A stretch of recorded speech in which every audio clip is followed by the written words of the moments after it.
5 തരം മില്ലറ്റുകളെയാണ് small millets അല്ലെങ്കിൽ positive millets എന്ന ഗണത്തിൽ പെടുത്തിയിരിക്കുന്നത്. ഇവയ്ക്ക് മെഡിസിനൽ പ്രോപ്പർട്ടീസ് ഉണ്ട് എന്നാണ് പറയപ്പെടുന്നത്. നമ്മൾ എന്തെങ്കിലും അസുഖത്തിനൊക്കെ മില്ലറ്റ്സ് ഉപയോഗിക്കുന്നവരാണെങ്കിൽ ഈ പോസിറ്റീവ് മില്ലറ്റ്സ് അല്ലെങ്കിൽ സ്മോൾ മില്ലറ്റ്സ് കഴിക്കുന്നതാണ് എപ്പോഴും നല്ലത്. നമ്മൾ സാധാരണ കഴിക്കുന്ന വൈറ്റ് റൈസിനൊക്കെ പകരമായിട്ട് നമ്മൾ സ്മോൾ മില്ലറ്റ്സ് ആണ് കൂടുതലും ഉപയോഗിക്കാറ്. ഇതാണ് കോഡോ മില്ലറ്റ് അല്ലെങ്കിൽ വരക്.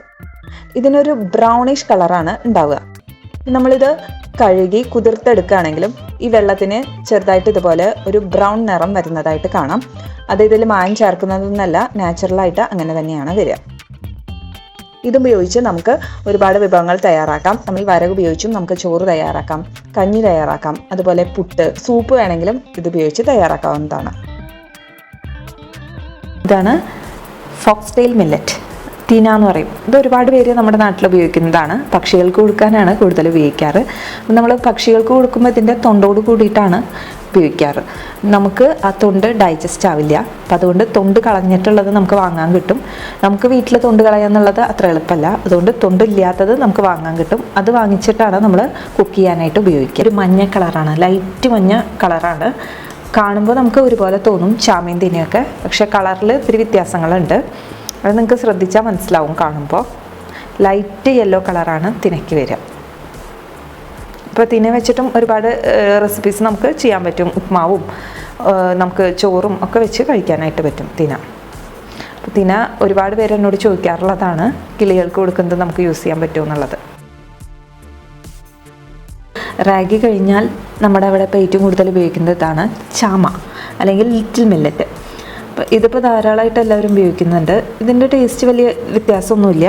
ബാക്കി മില്ലറ്റുകളെ അപേക്ഷിച്ച് നോക്കുമ്പോൾ വലിയ ഡിഫറൻസ് നമുക്ക് അത്ര ഫീൽ ചെയ്യില്ല. ചില മില്ലറ്റുകൾ കഴിക്കുമ്പോൾ നമുക്ക് ഭയങ്കരമായിട്ട് ഡിഫറൻസ് ഫീൽ ചെയ്യും. ഇതിനങ്ങനെ ഒരു പ്രശ്നമൊന്നുമില്ല. ആദ്യമായിട്ട് കഴിച്ച് തുടങ്ങുന്നവർക്ക് ഇതും വേണമെങ്കിൽ നമുക്ക് ഡയറ്റിൽ ഉൾപ്പെടുത്താം, വലിയ കുഴപ്പമൊന്നുമില്ല. ഇത് ബാക്കി എല്ലാ മില്ലറ്റിനേക്കാളും ചെറിയ ചെറിയ മണികളാണ് ഇതിൻ്റെ. ചാമാരി ഉപയോഗിച്ച് നമ്മൾ സാധാരണ പോലെ തന്നെ ചോറ് തയ്യാറാക്കാം, കഞ്ഞി തയ്യാറാക്കാം, നീർദോശ അല്ലെങ്കിൽ നമുക്ക് ഉപ്മാവ് എല്ലാം തയ്യാറാക്കാവുന്നതാണ്. ഇതാണ് ബനിയാട് മില്ലറ്റ്. ഇതിന് കവടപ്പുല്ല് എന്ന് പറയും, അല്ലെങ്കിൽ കുതിരവാലി എന്നൊക്കെ പറയും. ഇതും നമ്മുടെ ബാക്കി ഇപ്പോൾ പറഞ്ഞ കോഡോ അതൊക്കെ കാണാനായിട്ട് ഒരുപോലെയാണ്. പെട്ടെന്ന് കാണുമ്പോൾ നമുക്ക് കൺഫ്യൂഷൻ ആവും. ഇത് കാണുമ്പോൾ ഇതുപോലെ തന്നെ ഒരു ക്രീമിഷ് കളറിലാണ് ഇരിക്കുക.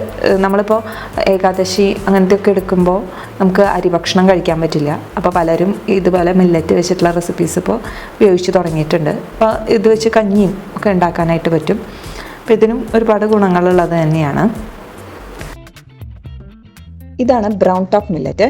ഇതിൻ്റെ മുകൾ ഭാഗത്തായിട്ട് സൂക്ഷിച്ചു നോക്കിയാൽ ചെറിയൊരു ബ്രൗൺ കളർ കാണാം. അതുകൊണ്ടാണ് ഇതിന് ബ്രൗൺ ടോപ്പ് മില്ലറ്റ് എന്നുള്ള പേര് വന്നത് എന്നാണ് പറയുന്നത്.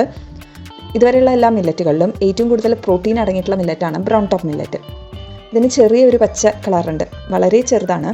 നമ്മൾ വെള്ളത്തിലൊക്കെ കുതിർത്തെടുത്തു കഴിഞ്ഞാൽ ആ വെള്ളത്തിന് ചെറിയൊരു പച്ച കളർ വരുന്നതായിട്ട് കാണാം.